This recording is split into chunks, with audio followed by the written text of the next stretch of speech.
Pansexuality. I've been away from vlogging for a long time.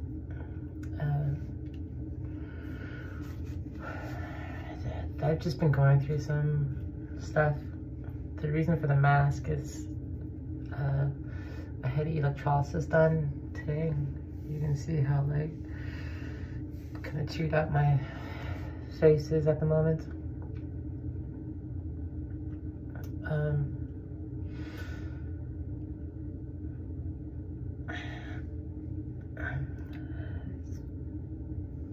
So this is not like something that's specific to me. This is really how things are in relation to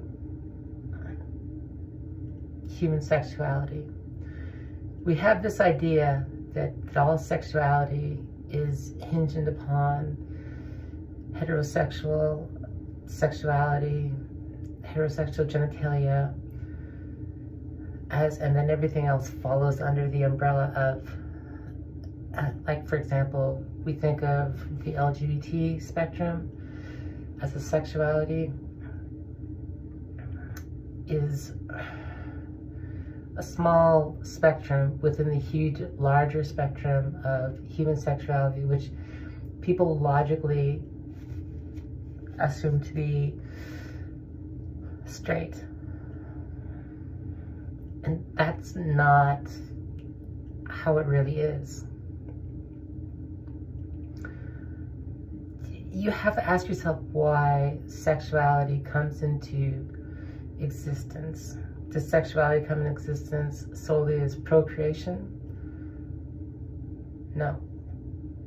We are not that type of animal. Maybe at one point, because you look at some other animals, sexuality is not an aspect of reproduction. It's simply just reproduction. You know, some animals do not have sex for pleasure, but when it comes to humans and some other animals, we have sex for pleasure. And not just pleasure, for other reasons. Some people say that like prostitution is one of the world's oldest occupations.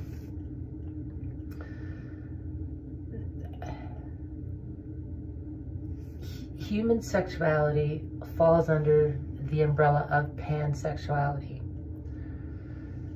It is like pan-Asian food, pan-European food, right?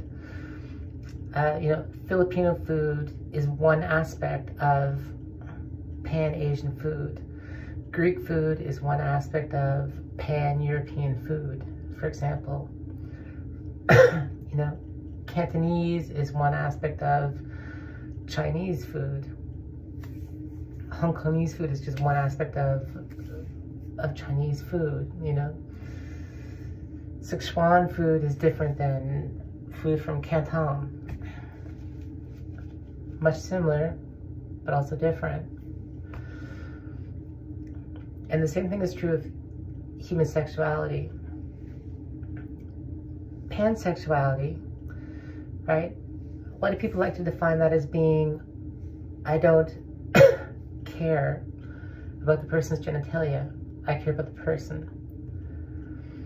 That's valid. That's completely valid.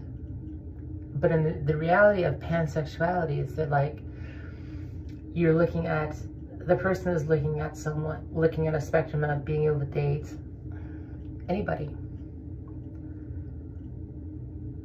The sexuality pans here and there and everywhere in the ultimate sense of human sexual orientation. So, gay orientation is just one aspect of pansexuality. Straight orientation is just one aspect of pansexuality. Bisexuality is just one aspect of pansexuality. And so on and so on and so on and so on and so on. However more you want to break that down. All human sexuality falls under the umbrella of pansexuality. But in our common day world, we think of pansexuality as being right down here on the bottom. The small little insignificant thing it's not even real. It doesn't even really exist. That's, you know, this is, pansexuality is bisexuality. Pansexuality falls under the umbrella of bisexuality. Pansexuality by its very nature is the scope of human sexuality. This, again, this is similar to philology of language. This the thing that I go on, that I talk about all the time, that probably nobody really understands what I'm talking about. But philology of language, the philosophy of language, that being that language does not adequately reach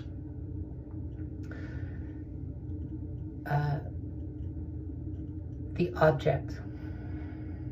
It does not directly objectify the subject. It doesn't adequately describe our world, our experiences, our reality. Doesn't adequately describe that. Language does not reach there. Now, hence, we are limited in our communication to reach an adequate description of reality. And some people say it's the only area left for philosophy to go. I don't know, but you know, the way that we contemplate sexuality, you know, being that the majority of people are supposedly straight, you know, is not an adequate representation of human sexuality and what human sexuality, human sexual orientation encompasses and is. You know, we all think of things falling under straight sexuality, deviating away from straight sexuality. Everything is deviating away from human sexuality, hence pansexuality.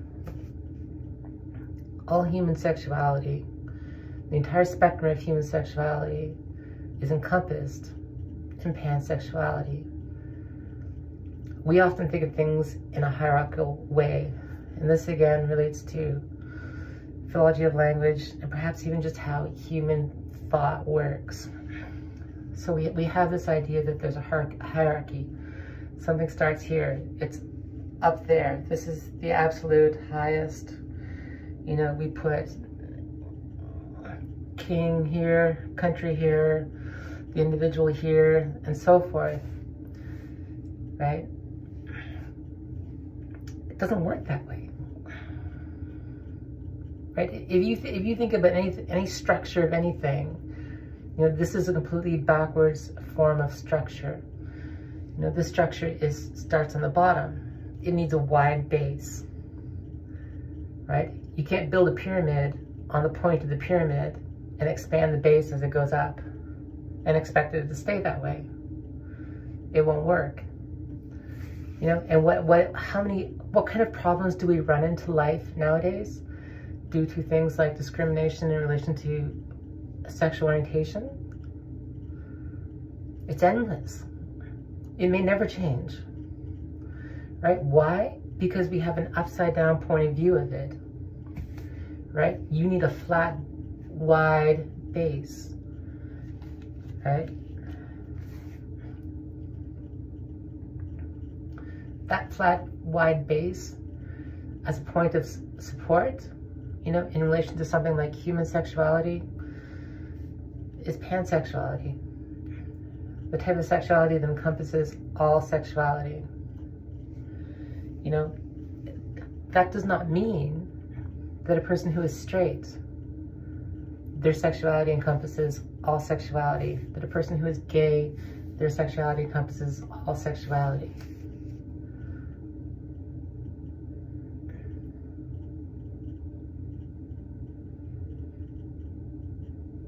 And this is largely, again, to, you know, in relation to Buddhism, you know, we all kind of like think everything backwards. We're just kind of really backwards, upside down human beings.